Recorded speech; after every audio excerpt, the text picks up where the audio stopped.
Okay, so just before we get into our technique, I want to encourage you to have a look at your step sheet summary. This will be in your student master pages. Your step sheet summary is there to guide you. It also has for you listed on it a variety of information around what level modification you're going to do. So when we talked about your safety data and we went through and we ascertained whether someone was a nil modification, a level 1, a level 2 or a level 3, this information then is highlighted to you on your step sheet summary.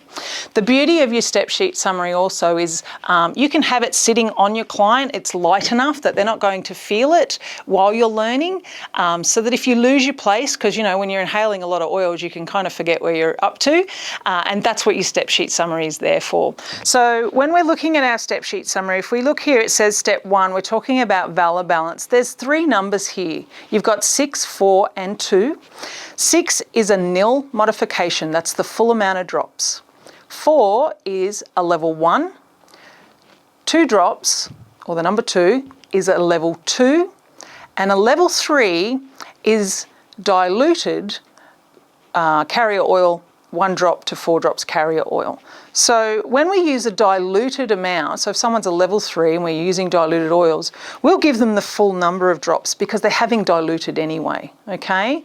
So just to run that through you again, 6 is a nil, 4 is a level 1, 2 is a level 2, and a level 3 is diluted oils, but going back to the full drops, okay? In VitaFlex, you can see here that we have 3, 2 and 1. 3 is a nil, 2 is a level 1, 1 drop is a level 2, and a level 3 would be diluted, and going back to the full number of drops being 3 on the feet. If we come down here, you're going to see the number of drops that we'll use on the back. 5 drops is a nil modification, 3 drops is a level 1, 2 drops is a level 2, and of course diluted, we still use 5 drops because the oils are diluted. You'll notice things like where it tells you exactly where to drop the oils, so oregano and thyme is dripped up the spine.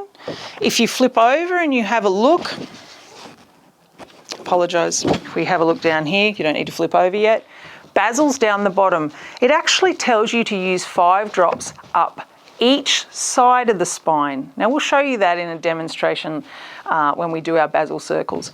However, just be mindful to read it so that you know, because that's what we're going to be looking for when we're assessing you, that you've been following this. This is very specific in the way that it lays out how to perform the technique. Every single step's identified for you, so you really can't go wrong.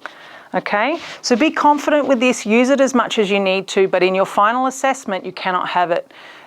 We don't mind you having the odd glance down at it, but we don't want it sitting on the client. We want to see that you know your stuff. And after 15 log sessions, we know that you're going to know your stuff.